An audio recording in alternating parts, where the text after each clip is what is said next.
आंचल जी, आपका बातचीत में बहुत बहुत स्वागत है। नमस्ते। Thank you. आपने फुलेरा की इज्जत बचा ली। एक लड़की अपने मायके की इज्जत सबसे पहले बचाती है। कैसे काम मिला? वो मुझे ऑडिशन के थ्रू ही मिला। आपने पंचायत नहीं देखी? पंचायत देखना। पंचायत का जो सीजन 1, सीजन 2 और सीजन 3 में आपने काम किया, कुछ इंटरेस्टिंग किस्सा बताइए। आपने शायद वो सीन देखा होगा जहाँ पे मैं और रिंकी और दूल्हे राजा छत पे हम लोग वो कर रहे हैं। उसमें सीन था कि हम लोग तीनों लोग खड़े हैं और हम लोग धूप में हैं। हम्म। धूप बहुत तेज धूप हो रही थी और हम लोग खड़े हुए थे। और स्पॉट दादा छाता लेके ये किस्सा मैं मुझसे जिसने पूछा है ये किस्सा मैं बहुत लोगों को बता चुकी हूँ। दीपक से ने बोला कि एक्शन, शुरू करते हैं एक्शन। तब से स्पॉट दादा को याद है, अरे ये लोग तो धूप में भूंजट से गए हैं। फिर वो छाता लेके कैमरे में एंट्री कर ली उन्होंने और छाता लेके हम तीनों के ऊपर छाता ऐसे कर रहे हैं। ऑफ स्क्रीन पति कैसा होना चाहिए आपको? केयरिंग होना चाहिए कि लड़के को लड़की की बात भी सुननी चाहिए, प्यार भी करना चाहिए, सपोर्ट भी करना चाहिए। कहते हैं ना, लड़कियों को समझना इजी नहीं होता है। कभी प्यार हुआ? लोगों को लगेगा मैं झूठ बोल रही हूँ। कि अभी जो रवीना है अभी वो सिंगल है एज एन एक्टर मैं ग्रो करती जाऊं दिन पर दिन अपने माँ पापा को सब कुछ सेटल करना अच्छे से। किस डायरेक्टर के साथ आपको काम करने का जैसे दिली इच्छा है? मुझे राजू हिरानी सर के साथ काम करना है। कभी ऐसा नहीं लगा कि यार मुंबई छोड़ना है, अब मेरे बस की मुंबई नहीं, तो चलो अब बैग हाँ, उठाओ, अब सीधे भागते हैं मध्य प्रदेश। लगा तो बहुत बार। झूठ नहीं बोलूंगी। नहीं, मैं यहाँ रोने थोड़ी आई थी, मैं ये करने नहीं आई थी। वापस से करते हैं, होगा सब अच्छा होगा। पंचायत के बाद तो अच्छा रिस्पॉन्स आ रहा है। पेरेंट्स तो खुश हैं क्योंकि पेरेंट्स को तो पता था। मेरी बहन कहती है कि पता नहीं किसी को हो ना हो, लेकिन एक दिन तो बहुत बड़ी स्टार बनेगी। पता नहीं, मुझे इतना ट्रस्ट है तेरे पे। और तो आपने भी बहन का जिक्र किया, विशाल ने भी जिक्र किया, और मैं भी अपनी बहन का बहुत बड़ा समर्थक हूँ। मेरे भी ग्रोथ जो भी है, जहाँ भी हूँ, अपनी बहन की वजह से भी हूँ। मैं भी आंचल को ऐसा ऑफर मिला, तू जो कहेगी वो मैं करने के लिए तैयार हूँ। कॉम्प्रो करने के लिए मुझसे बोला गया था और हम्म। उस टाइम में वो तो मुझे कॉम्प्रोमाइज इसका मीनिंग नहीं पता था। उन्होंने आपको देखा तो आप पसंद आई तो उन्होंने बोला कि लड़की से बोलो कि कॉम्प्रोमाइज कर। तो मैंने कहा ये कॉम्प्रो क्या होता है, मैंने उससे पूछा तो वो मुझे ले गया और रूम में लॉक कर दिया। और मैं जैसी रूम में एंटर हुई, इतना बड़ा बेड बिछा हुआ था। फिर उसने कहा कि आप अपना टॉप ऊपर करो, अपनी बॉडी दिखाओ। पंचायत सीरीज अगर आपने देखी होगी तो पाहुन का किरदार, मेहमान का किरदार देखा होगा आपने। पाहुन के साथ जो महिला थी, जो उनकी पत्नी थी, धर्म पत्नी, वो रवीना थी, जो पंचायत सीजन 1, सीजन 2 और सीजन 3 में भी नजर आई। इस बार घोड़ा खरीदने के लिए वो पहुंची थी फुलेरा। तो आज हम उन्हीं से बात करने जा रहे हैं, रवीना से। यानी हम आंचल तिवारी से बात करने जा रहे हैं, जो पंचायत सीजन 3 में भी नजर आई हैं और अपने फुलेरा की इज्जत बचाने के लिए घोड़ा खरीदने अपने पति के साथ विधायक जी के घर भी गई हैं। आंचल जी, आपका बातचीत में बहुत बहुत स्वागत है। नमस्ते। Thank you. तो आपने फुलेरा की इज्जत बचा ली। घोड़ा। बचानी थी। और एक लड़की अपने मायके की इज्जत सबसे पहले बचाती है। फुलेरा मेरा मायका है। तो तो सब उसकी इज्जत तो बचानी थी। क्वेश्चन है कि पंचायत सीरीज सीजन 1 पे सीधे आते हैं, कैसे काम मिला आपको? सीजन 1 में तो मैं नहीं थी, सीजन 2 में मैं हूँ। हम्म। और वो मुझे ऑडिशन के थ्रू ही मिला। और मुझे कास्टिंग बेस से कॉल आया था कि पंचायत सीजन 2 हम बनाने मतलब बन रहा है और उसमें कैरेक्टर है रवीना। हम्म। और उसका ऑडिशन हमें आपका करना है। हम्म। और उन्होंने बोला था कि मैंने कहते वो रवीना कैरेक्टर वो उसकी वाइफ बन के आएगी। और मैंने कहा किसकी वाइफ बन के आएगी? कह रहे आपने पंचायत नहीं देखी? मैंने कहा नहीं। फिर कहते हो अच्छा। तो कहते हैं आप पंचायत देखना, उसमें सीन देखना कि एक दूल्हा आता है। आसिफ नाम है उसका, मतलब वैसे रियल नाम उनका आसिफ है। हम्म। और वो आते हैं तो उसकी ही वाइफ का कैरेक्टर है ये रवीना। तो उसके लिए ऑडिशन देना है आपको। तो फिर उन्होंने बोला कि आप पहले देखना, फिर हम करते हैं ऑडिशन। ये मैंने उस ऑडिशन के, हाँ, प्लीज प्लीज। उस ऑडिशन के लिए मैंने पहले पंचायत देखी। आ, मैंने कहा अच्छा, इनकी बीवी आ रही है सेकंड में तो उसका ऑडिशन है। कहा, अच्छा। मैंने देखा, फिर मैंने ऑडिशन बनाया, उनको ऑडिशन पसंद भी आया। लेकिन वो ऑडिशन मैंने मार्च में दिया था, मुझे कॉल आया सितंबर लास्ट में। हम्म। और काफी मेरा ऑडिशन रेफरेंस के तौर पे इधर उधर घूम रहा था हम्म। कि ऐसे ऑडिशन देना है। मैंने कहा जब इतना पसंद आ गया तो मुझे क्यों नहीं ले रहे हैं। मैंने कहा मुझे ले ले यार, जब इतना ऑडिशन पसंद आ रहा है, क्योंकि सब मुझसे, जो भी मेरी फ्रेंड्स के पास भी जा रहे थे, वो बोल रहे थे क्या यार तेरा ऑडिशन हमारे पास आया है, ये वाला देख देख देख। हम्म। मैंने कहा कि हाँ, फिर मुझे लगा कि यार पसंद आ गया तो क्यों नहीं ले रहे। फिर उसके बाद बहुत टाइम बीत गया, तो मैंने तो होप ही खो दी थी। मैंने कहा क्या ही आएगा, बहुत टाइम चला गया। लेकिन मेरी झोली में रवीना गिरनी थी तो गिर गई, और मुझे कॉल आया। ये उनकी ही धर्मपत्नी है जो कुर्सी के लिए लड़ाई करते हैं सचिव जी के साथ, कि उनको कुर्सी चाहिए हाँ होता है। तो हाँ हाँ हाँ। पंचायत का जो सीजन 1, सीजन 2 और सीजन 3 में आपने काम किया, कुछ इंटरेस्टिंग किस्सा बताइए जो हुआ हो, बताने लायक हो। इंटरेस्टिंग किस्सा तो मतलब टू में तो ऐसा कुछ नहीं, कि मैं टू में बड़ा थोड़ा सा मुझे वो लग रहा था कि मैं नई नई ऐसे सेट पे गई थी। लेकिन हाँ, ये है कि वहाँ का माहौल बहुत अच्छा है। हम्म। सारे को एक्टर्स आपको सपोर्ट करते हैं, बहुत ही प्यारे हैं सबके सब। हम्म। किस्सा तो मैं थर्ड का ये है कि वो हो सकता है किस्सा किसी को लगे ना लगे, लेकिन मुझे वो सोच के आज भी हंसी आती है, क्योंकि उस चक्कर में थोड़ी देर के लिए मतलब शूट रुक गया था, क्योंकि मुझे बहुत हंसी आ रही थी। आपने शायद वो सीन देखा होगा जहाँ पे मैं और रिकी और दूल्हे राजा छत पे हम लोग वो कर रहे हैं। हाँ। ठीक है। तो उसमें सीन था कि हम लोग तीनों लोग खड़े हैं और हम लोग धूप में हैं। हम्म। धूप, बहुत तेज धूप हो रही थी, और हम लोग खड़े हुए थे। और स्पॉट दादा छाता लेके ये किस्सा मैं मुझसे जिसने पूछा है, ये किस्सा मैं बहुत लोगों को बता चुकी हूँ। और स्पॉट दादा छाता लेके ऐसे खड़े हुए थे बाहर सामने। और हम लोग धूप में खड़े हैं, और कैमरा इधर सेट हो रहा है, उधर सेट हो रहा है, हम लोग बहुत तेज धूप में खड़े हुए हैं।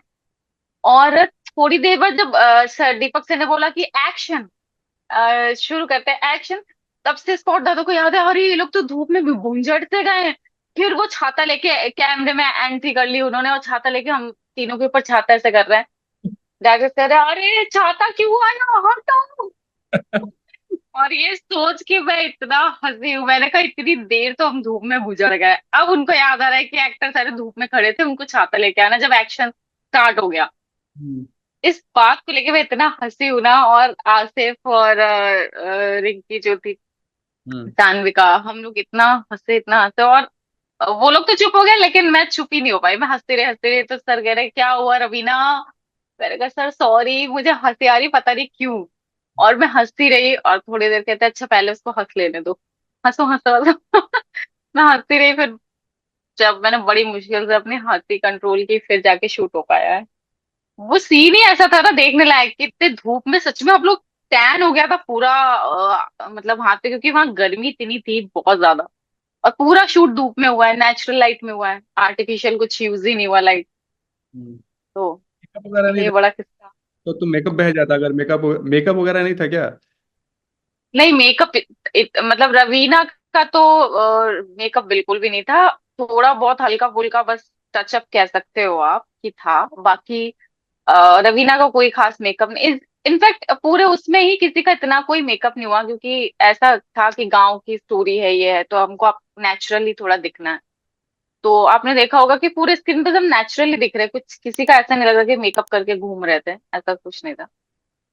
अ, एक जैसे आपके पति और आपके ऊपर बहुत सारे मीम्स बन रहे हैं सोशल मीडिया पर, है ना? मैंने भी बहुत हाँ लोगों ने शेयर किया, मैंने भी देखा। एक मीम्स देखा कि आपके इंस्टाग्राम पर भी वो देखा मैंने, कि पति हो तो ऐसा होना चाहिए। तो पति कैसा, हाँ। स्क्रीन जो पति है, ऑफ स्क्रीन पति कैसा होना चाहिए आपको, अगर खोजना हो आपको, चूज करना हो तो? हाँ, सबसे पहले तो मैं ये कहूंगी कि केयरिंग होना चाहिए। मतलब जो एक लड़की का वो होता है सपना, कि भाई लाइफ पार्टनर हो तो कैसा हो, केयरिंग होना चाहिए। और सबसे पहले कि आपकी रिस्पेक्ट करता हो, ये बहुत जरूरी है। कि आपकी इज्जत करता हो, आपकी मतलब आपकी बातों को सुनता हो। मैंने मतलब देखा है काफी आसपास की, ऐसा लोगों को लगता है कि यार लड़की की बात सुन ली, चाहे उसकी गर्लफ्रेंड हो या उसकी वाइफ हो, अगर लड़के ने उसकी बात सुन ली तो वो जोरू का गुलाम हो गया टाइप, ऐसा कुछ। लेकिन ऐसा नहीं है। मुझे ऐसा लगता है कि लड़के को लड़की की बात भी सुननी चाहिए, प्यार भी करना चाहिए, सपोर्ट भी करना चाहिए। तो मुझे ऐसा लाइफ पार्टनर चाहिए कि भाई जो मुझे थोड़ा समझ सके। लोग कहते हैं ना लड़कियों को समझना इजी नहीं होता, ऐसा कुछ नहीं है। हाँ, अगर समझने वाला इंसान हो तो समझ जाता है, हम्म। क्योंकि लड़कियां भी समझती है ना, बिल्कुल। इसलिए। तो हम्म। कभी प्यार हुआ? ऐसा तो मैं सही बताऊं लोगों को लगेगा मैं झूठ बोल रही हूँ, लेकिन मतलब ऐसा कभी ऐसा कुछ ऐसा नहीं हुआ कि अरे यार मुझे इससे प्यार है। हाँ, क्रश हो सकता है। हम्म। लेकिन ऐसा प्यार मेरी लाइफ में अभी तो नहीं हुआ, क्योंकि मुझे ऐसा लगता है कि शायद मुझे क्या, हर किसी को लगता होगा कि यार मुझे समझने वाला कोई अलग ही होगा। तो मैं जो मुझे समझ पाए। कि अभी जो रवीना है अभी वो सिंगल है, आप लोग जो देख रहे हैं। अरे सब कहेंगे कि यार रवीना अभी तक सिंगल। अरे यार। लोगों को यकीन नहीं होगा कि ऐसा कैसे हो सकता है, लेकिन हो सकता है, ऐसा क्यों नहीं हो सकता, हम्म। जरूरी नहीं है। सपने क्या है रवीना के, जो आंचल के सपने हैं, वो क्या है सपने? हाँ, सपना यही है मेरा। सबसे पहला सपना तो मेरा यही है कि जो मैं मुंबई में करने आई हूँ हम्म। उसमें एक मुकाम हासिल करूं मैं, कि मुझे जहां पहुंचना है वहां मैं पहुंचूं, लोगों का प्यार मिले, एज एन एक्टर मैं ग्रो करती जाऊं दिन पर दिन, दिन पर दिन। सबसे बड़ा मेरा सपना यही है। फिर उसके बाद ये कि हाँ, अपने माँ पापा को सब कुछ सेटल करना अच्छे से, उनकी देखभाल करना, उन मेरी वजह से जो उनने अपने सपने नहीं पूरे कर पाए, उनको एक एक चीज उनको देना। हम्म। ये तो मेरा सबसे, यही अभी मेरा सपना भी यही है कि मैं सारी विश उनकी फुलफिल कर पाऊं अपने पेरेंट्स की, जो शायद मेरे चक्कर में या मेरे भाई बहन के चक्कर में वो नहीं कर पाए। तो मुझे वो करना है। करियर ग्रोथ में खुद को कहाँ देखना चाहते हैं? अगर अगर आपको लगे किस डायरेक्टर के साथ आपको काम करने का जैसे दिली इच्छा है, इम्तियाज अली खान, ठीक है, संजय लीला भंसाली, किस डायरेक्टर के साथ काम करने में मजा आएगा आपको? मतलब कुछ पर्सनल एक्सपीरियंस अपना बताइए। मैं सबसे पहले तो ये कहूंगी कि मुझे तो कमर्शियल थोड़ा फिल्म्स करनी है। मुझे रोमांटिक फिल्म्स करनी है, जो मतलब जो गाने गा रहे हो, लव स्टोरी टाइप। हम्म। मुझे ऐसी फिल्में बड़ी पसंद है। और मुझे ऐसा लगता है कि मैं बहुत अच्छे से कर भी पाऊंगी। और लेकिन हाँ, मुझे राजू हिरानी सर के साथ काम करना है, क्योंकि मुझे उनकी फिल्में बड़ी अलग सी, मतलब बहुत अच्छी लगती है। तो मुझे उनके साथ काम करना है। मतलब हर एक डायरेक्टर का अपना अपना अलग अलग अंदाज है काम करने, तो इसलिए। फिल्म जगत की बात ही हो रही है। आप मुंबई में 2018 से रह रही हैं। इन सालों में कभी ऐसा नहीं लगा कि यार मुंबई छोड़ना है, अब मेरे बस की मुंबई नहीं, क्योंकि मुंबई में सरवाइव करना ही एक चैलेंज है। तो चलो अब बैग हाँ, उठाओ, अब सीधे भागते हैं मध्य प्रदेश या उत्तर प्रदेश, अब नहीं रहना मुंबई। लगा तो बहुत बार, झूठ नहीं बोलूंगी। क्योंकि ऐसा ऐसा टाइम आता है ना जब आप कि घर में ही हो, आप घर के बाहर निकल ही नहीं रहे हो, हम्म। क्योंकि काम नहीं है आपके पास और कुछ करने को है ही नहीं। हम्म। और आप लोग कहते हैं कि ये सीखो, बाहर जाओ, अपने आप को माइंड अपना डाइवर्ट करो, लेकिन मुझे ऐसा लगता है कि जो इंसान काम करने आया, जो चीज करने आया ना, अगर वही इंसान के पास नहीं है ना, तो इंसान का मन, मुझे ऐसा लगता है कि वो हम्म। कहीं भी नहीं लगता, आप चाहे कुछ भी कर रहे हो। हम्म। एक बार एक टाइम के बाद ऐसा आता है कि यार क्या कर रही हूँ मैं, क्या कर रहा हूँ मैं, क्यों सीख रहा हूँ, क्यों सीख रही हूँ ये सारी चीजें, जब इसका कोई मतलब ही नहीं है। हम्म। तो मेरे दिमाग में ये बहुत, मतलब बहुत बार आया है कि चलूं, लेकिन फिर जब मुझे याद आता है ना, कि मैं एक चीज और कहना चाहती हूँ, बिल्कुल। कि जैसे लोगों के दिमाग में आता है चलो बैग उठाए हम लोग, क्यों आ गए यहाँ पे, क्या करने आ गए। तो मुझे लगता है कि पहले जब आपके दिमाग में चीजें, ये थॉट्स आए ना, तो आप पहले थोड़ा सा दिमाग शांत करके सोचना, और सबसे पहले अपनी माँ या पापा को कॉल करना, क्योंकि ये बड़ी बहुत बड़ी चीज होती है। अगर आप उस टाइम अपने पेरेंट्स को कॉल कर लेते हो ना, तो आपके सारे सवाल के जवाब आपको खुद ही मिल जाते हैं। जैसे मुझे ऐसा लगता है कि मैं और मैं खुद नहीं करती थी, पता नहीं ऐसा होता था क्या है, कि कहते हैं ना कि पेरेंट्स का कनेक्शन बच्चों के साथ ऐसा होता है कि जब भी मैं बहुत ज्यादा उदास या ऐसी सिचुएशन में रही हूँ कि मुझे अब नहीं लगता कि मैं यहाँ रह पाऊंगी, बहुत ज्यादा अकेले बहुत रोई भी हूँ, बहुत सारी चीजें की हैं, तो पता नहीं कहाँ से मेरी माँ का कॉल आ जाता है। जब मैं बात करती हूँ ना तो मुझे लगता है नहीं यार, मुझे हार नहीं माननी, मुझे इनके लिए कुछ करना है। हम्म। ये बहुत बड़ी चीज है ये। शायद किसी को ट्रस्ट ना हो, लेकिन ये सच में मेरे साथ हुआ है हर बार। और वो मुझे जो ताकत देता है ना पलट के, कि नहीं मैं यहाँ रोने थोड़ी आई थी, मैं ये करने नहीं आई थी, वापस से करते हैं, होगा सब अच्छा होगा। तो मम्मी का जब कॉल आया होगा तो बोला होगा ना कि मम्मी अब ठीक नहीं लग रहा है, मैं घर आना चाहती हूँ। मतलब बोलने की जरूरत ही नहीं पड़ती, हेलो बोलती हूँ, क्योंकि मम्मी को पता है। हम्म। मम्मी को ये पता है कि जब मैं खुश होती हूँ तो मैं इतना मजाक करती हूँ, इतनी फालतू की बकवास करती हूँ, बहुत ज्यादा। आप कभी मेरी माँ से बात करना तो बताएगी। और जब मैं दुखी होती हूँ तो मैं, हाँ मम्मी कैसे हो, ये वो ऐसे बोलती हूँ। मम्मी कहती क्या हो गया? समझ मम्मी गया। कहती तुम उदास मत रहा करो, तुम अच्छी नहीं लगती उदास होती हुए। तो उनको पता चल जाता है, तो फिर उनको इतना बताने की जरूरत नहीं होती, कहते बेटा मन लगा के काम करो। और सबसे बड़ी बात है कि मेरी माँ या मेरे पापा या मेरे भाई बहन कभी भी इतने टाइम में उन्होंने फोन करके ये नहीं कहा मुझसे हम्म। कि तुम मुंबई में हो, इतने टाइम से हो, ये है, तुम्हें काम क्यों नहीं मिल रहा है, हम्म। तुम घर आ जाओ, ये नहीं होगा, ऐसा कभी नहीं। हम्म। उनने मुझसे काम की कोई बात ही नहीं की, हम्म। क्योंकि वो जानते थे हम काम के लिए बात करेंगे, फिर वो चीजें नहीं, जब आपकी चीजें नहीं बन रही होती है ना तो आप क्या जवाब दोगे उनको? बिल्कुल। कहाँ से कहाँ घुमाओगे कि अरे मम्मी होगा होगा होगा होगा सन। तो प्रेशर और दिमाग पे बहुत ज्यादा हो जाता है।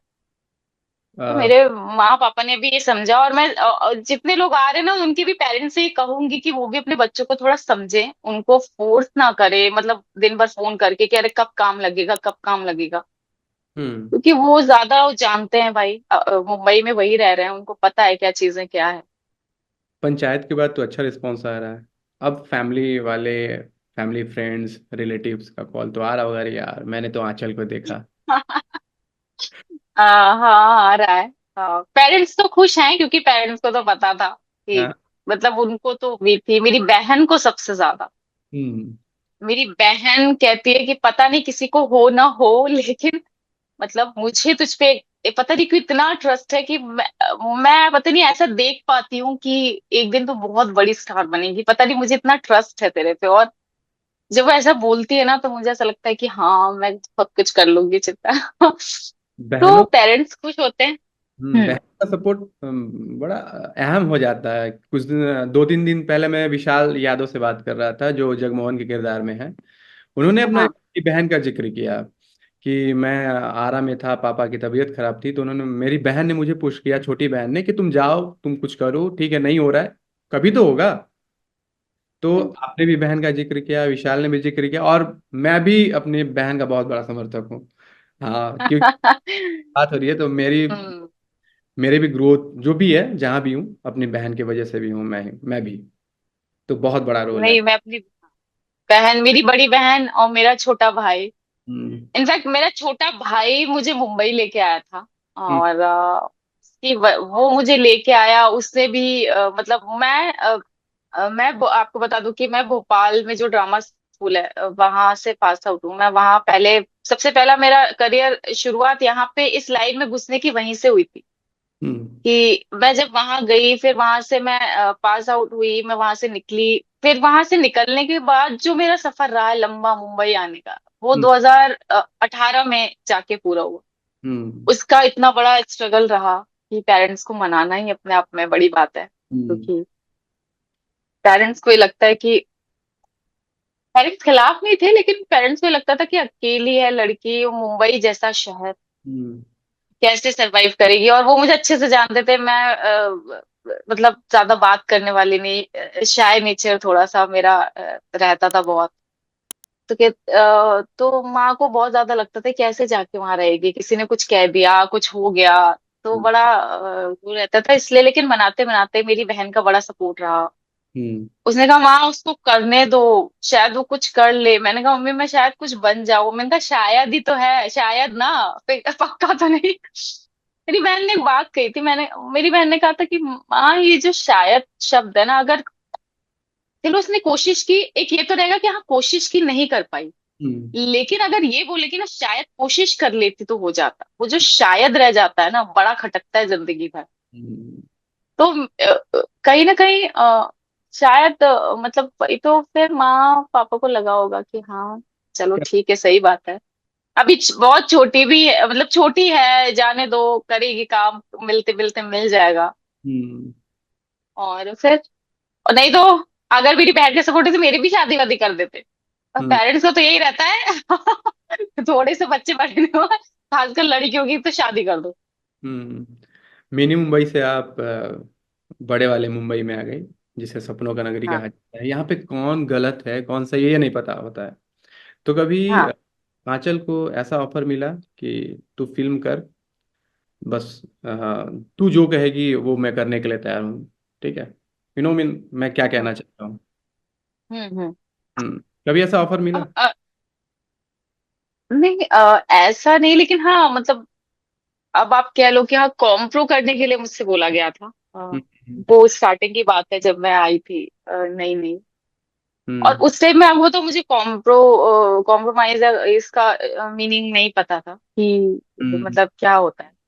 एक टीवी सीरियल में मेरा मतलब ऑडिशन हुआ, वहां मैं लॉक हुई। बस मुझे कॉन्ट्रैक्ट साइन करने के लिए नेक्स्ट डे जाना था, कुछ हो हम्म। गया था। फिर मैं बहुत खुश कि मैं टीवी मतलब चैनल का मैं नाम नहीं बता सकती, लेकिन क्या कहते हैं, मैं बहुत ज्यादा खुश, मेरी फ्रेंड खुश कि यार तुझे आते ही काम मिल गया। ये है सर, मैं भी खुश। मैंने अपने घर पे बता दिया हम्म। कि माँ मैं कल जाऊंगी कॉन्ट्रैक्ट साइन करने के लिए, सब कुछ फिक्स हो गया है, और देखना मुझे, मैं लीड में आऊंगी, ऐसा है वैसा है। घर पे माँ ने भी सबको बता दिया, घर वालों को बता दिया, ऐसा है वैसा है, सब खुश। शाम को रात में मुझे मैसेज आता है कि आप कल इतने इतने बजे आ रहे हो। मैंने कहा हाँ हाँ ये है। फिर कहते हैं कि एक चीज है, हमें मतलब बोलना था आपसे। मैंने कहा हाँ बोलिए। कहते हैं कि सब कुछ तो फिक्स है, लेकिन बस ये है कि उन्होंने आपको देखा तो आप पसंद आई, तो उन्होंने बोला कि लड़की से बोलो कि कॉम्प्रोमाइज कर, मतलब जो भी वर्ड था। तो मैंने कहा कॉम्प्रोमाइज, ये कॉम्प्रो क्या होता है, मैंने उससे पूछा। तो पहले तो उसने हंसते हुआ हा हा हा हा करके मुझे मैसेज किया कि मतलब इसको यही नहीं पता। हम्म। उसने कहा कि आप मतलब भोली बन रहे हो या भोली हो। हम्म। तो मैंने कहा भोली हूँ, भोली बन रही हूँ मतलब मैं समझी नहीं। फिर मैंने अपनी फ्रेंड को बताया, मैंने कहा ये इसका मतलब क्या होता है, हम्म। कॉम्प्रोमाइज, कॉम्प्रो क्या। तो वो मुझे देख रही, तो उससे तो फिर उसने मुझे बताया कि क्या होता है। हम्म। आप यकीन नहीं मानेंगे कि मैंने पहली बार ऐसा शब्द सुना था। हम्म। तो मैं तो बहुत ज्यादा शॉक में थी और मैं बहुत रोई। हाँ, फिर मैंने उनसे बोला कि नहीं नहीं मुझे ऐसे सब कुछ नहीं करना है। तो कहते नहीं करना है तो तुम्हें कभी काम नहीं मिलेगा। ओके। कहते तुम्हें कभी काम नहीं मिलेगा। हम्म। मैंने कहा नहीं मिलेगा नहीं मिलेगा कोई बात नहीं, लेकिन मुझे नहीं करना। कहती फिर वो बदतमीजी पे आ गई कि अगर तू नहीं आई तो तुझे कभी काम नहीं, मैं कोशिश करूंगा तुझे कभी काम ना मिले। ओके। तुझे ऐसे मुंबई में ऐसे ही काम मिलता है। ओके। तो मैंने कहा कि मैं काम लेके दिखाऊंगी, अगर कभी मौका मिला कि तुम जानते होगे मुझे तो शायद मेरा हम्म। काम कभी देख लोगे, लेकिन मैं बिना इसके ही काम मुझे मिल जाएगा। ये सीरीज पहुंच गया होगा उसके पास? हाँ पहुंच जाए या देख रहा होगा तो भी समझ जाए याद रहा तो। तो अब तक लेकिन बस ये सारी, तब हाँ। कितने लोगों ने अब तक कंप्रोमाइज करने के लिए आपको कॉल या मैसेज किया? अ, दो दो तीन बार हो चुका है। एक बार तो मैं अपने फ्रेंड के साथ ही गई थी, तो वहां पे भी, वहां तो ऐसे ही हो गया था। हम्म। चीजें, मेरा फ्रेंड बाहर बैठा था और उन्होंने मुझसे पूछा, एक फिल्म का था, साउथ की फिल्म थी, पता नहीं क्या था। हम्म। हाँ, इतना पता भी नहीं होता कौन फेक होता है, कौन सच में ये है क्या है। और मैं वहां गई, मैं अपने फ्रेंड के साथ गई, उन्होंने ऑफिस में बुलाया था। जब मैं वहां गई तो मैंने देखा वो पूरा फ्लैट जैसा है। फ्लैट होते ना, Okay. 3 BHK, ऐसा ऐसा कुछ था। उन्होंने हॉल में बैठे हुए थे और एक दो लोग और। मैं गई तो मुझे लगा कि मतलब ये, क्योंकि मैंने पहली बार देखा था, ऑफिस अलग होता है और ये जैसे बुलाया तो वो अलग होता है। हम्म। लेकिन मैं अपने फ्रेंड को लेके गई थी, ये था। तो मैंने कहा बैठते हैं, वो भी बैठा, मैं भी बैठी। तो एक आदमी आया, उसने बोला कि आप अंदर आ जाओ। हम्म। तो मैं ऐसे अपने फ्रेंड को देखने लगी, उसने कहा तू जा, मैं हूँ, बैठा हूँ यहाँ। ओके। मैं वहां गई, तो उसने मुझसे बोला, सब पूछा उछा, फिर उसने मुझसे बोला कि वो तुम्हारे साथ कौन आया है, भाई आया है? मैंने कहा नहीं नहीं सर, वो मेरा बैचमेट है। मैं ड्रामा स्कूल से हूँ, तो वो ड्रामा स्कूल में ही पढ़ा है, तो वो हम लोग बहुत अच्छे दोस्त हैं। इतना अच्छा दोस्त है? मैंने कहा हाँ। हम्म। कहते फिर तो कोई बात नहीं, इधर आ जाओ। मैंने कहा किधर आ जाओ? तो कहता आओ। फिर मतलब निकलते हुए जा रहे हो, हॉल से निकलते हुए एंट्री थी उसके रूम में, और मैं अपने फ्रेंड को देख रही थी, तो वो मुझे देख रहा था। मैंने, और वो मुझे ले गया, उतनी देर में क्या, वो मुझे ले गया और रूम में लॉक कर दिया।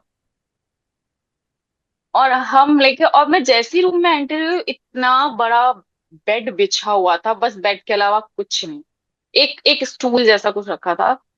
और मैं देख रही हूँ, फिर वो जाके बेड पे बैठा, और मैं देख रही हूँ। मैंने कहा मैं खड़ी हूँ। हम्म। और तो वो मुझसे क्वेश्चन पूछने लगा कि आपको फिल्म क्यों करनी है, क्या करना है, मतलब आपको कैसे फिल्म करनी है, क्या। जब वो मुझसे ऐसे सवाल करने लगा, तो मैंने सोचा हो सकता है चीजें होती हूँ ऐसा। अब मुझे तो पता नहीं था। तो मैंने बताया। कहते अच्छा। फिर मुझसे कहता है कि आप गोल घूम जाओ। अरे। मैंने कहा कि हाँ। मैंने कहा गोल घूम जाओ क्यों? कहता है कि अरे अब घूमो। तो मैं गोल घूम गई। फिर उसने बोला कि अच्छा। फिर उसने कहा कि आप अपना टॉप ऊपर करो, अपना मतलब अ, अपनी बॉडी दिखाओ। हम्म। तो जब उसने ये बोला, तो मैंने कहा बदतमीजी कर रहे हैं। तो कहते हैं बदतमीजी किस बात की है? तुम्हें काम चाहिए ना, साउथ में ऐसे ही काम मिलता है। ही सेड की मतलब मतलब कि कपड़े उतार कर ऐसे बोल रहा है देखने के लिए। हाँ, कि आप अपना टॉप ऊपर करो, मुझे देखना है कि आप साउथ के मतलब साउथ के लिए आपकी बॉडी परफेक्ट है या नहीं है। तो मैंने कहा नहीं नहीं, मुझे काम नहीं करना। वो मैं जाने लगी, तो वो एकदम से अग्रेसिव हो गया कि तू काम नहीं मिलेगा तुझे, अगर तूने ये नहीं किया तो ऐसे वैसे। और मैं जो रोती हुई, मतलब चिल्लाते हुए गेट खोल के भागी। मैंने अपने फ्रेंड से कहा चलो चलो चलो यहाँ से चलो। हम्म। उसने कहा क्या हुआ? मैंने कहा चलो चलो चलो। फिर जाके मैंने उसको बाहर बताया, वो बहुत गुस्सा। उसने कहा तुझे वही बताना चाहिए था मुझे। मैंने कहा वहां पता नहीं दो चार लोग और बैठे थे, क्या पता उसके आदमी होते, क्या होता, हमें नहीं पता ना ऐसी जगह पे। और उस टाइम मेरा दिमाग काम ही नहीं कर रहा था, क्या था। और मैं बहुत ज्यादा, मतलब वो हुई, डर गई थी। फिर मुझे, मैं बस ये मनाती हूँ कि हाँ, मैं अपने फ्रेंड को लेके गई थी, शायद मैं बच गई, नहीं तो मुझे नहीं पता क्या होता। जो बड़ी चीजें ऐसी होती हैं। उसके बाद से मैंने किसी से मिलना बंद कर दिया। हम्म। कोई भी मुझे चाहे कॉफी शॉप में भी बुलाता था, मैं कभी नहीं गई। हम्म। कभी कभी कभी नहीं, मैंने मीटिंग्स ही बंद कर दी। हम्म। मैंने कहा मैं सीधे जाऊंगी, कास्टिंग में ऑडिशन दूंगी, होगा नहीं होगा सब हम्म। ठीक है, लेकिन मैं किसी से मिलने ऐसे तो कभी नहीं जाऊँ। उसके बाद से मैं किसी से नहीं मिली, हम्म। कभी नहीं। जैसे अभी मैं सवाल ही करने वाला था कि मुंबई जो है लड़कियों के लिए कितना चैलेंज भरा है, खासकर लड़कियों के लिए। अब आप जैसे है, अब आप और उनके लिए तो बहुत है, जो छोटे शहर से आते हैं, जो ऐसे बैकग्राउंड से आते हैं, जो कभी भी ज्यादा घूमी फिरी नहीं है जैसे मेरे जैसी, तो वो ज्यादा समझ भी नहीं पाते हैं। हम्म। और अगर लड़की की बात करें तो बहुत ज्यादा, आप सामने वालों को, आपको पता नहीं चलता कौन रियल है कौन फेक है। तो हम्म। बस मैं तो इतना कहूंगी कि आप ऑडिशन दो, हम्म। आप कास्टिंग का कंपनी में जाओ। सबको पता है, आराम नगर है, ये है वो है, ठीक है। हम्म। और अगर आप कहीं ऐसे किसी से मिलने भी जा रहे हो, पहली बात तो ऐसे किसी के ऑफिस में ऐसे मिलने मत जाओ। अगर आपको पता चल गया कि भाई ये फ्लैट है, ये घर है, तो कभी मिलने मत जाओ। हम्म। ऑफिस में मिलने जा रहे हो, अगर नए हो, आप नहीं जानते, तो किसी के साथ जाओ। मैं हम्म। तो यही सलाह दूंगी लड़कियों को। हम्म। और अपनी सेफ्टी अपने हाथ है। आखिरी सवाल पर आते हैं सीधे, अब पंचायत पर आते हैं। हम्म। पंचायत में जिस तरीके से आपने काम किया वो काबिले तारीफ है। पंचायत के बाद फुलेरा की बेटी रवीना अब क्या बवाल काटने वाली है?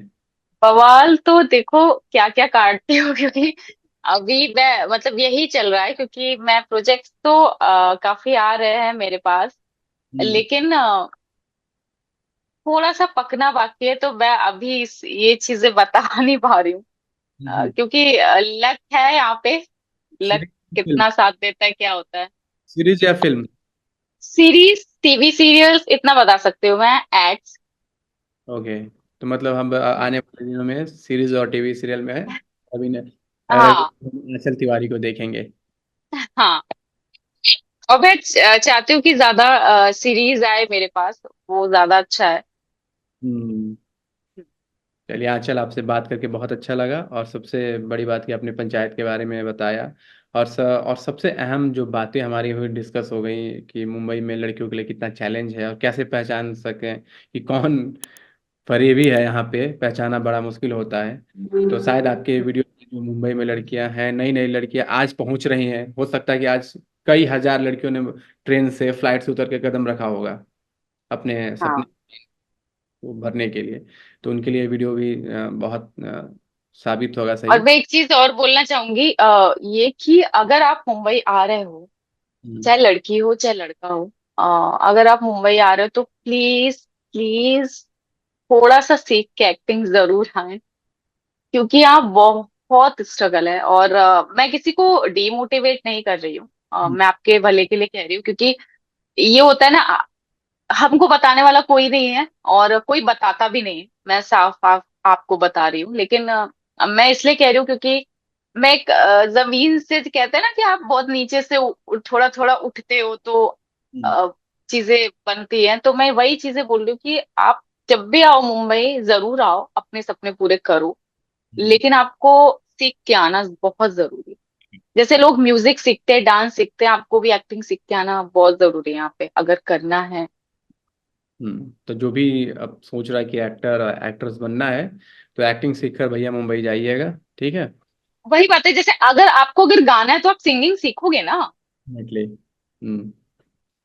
Thank you. यही। थैंक यू सो मच आंचल, बातचीत करने के लिए थैंक हमारे। यू रवि।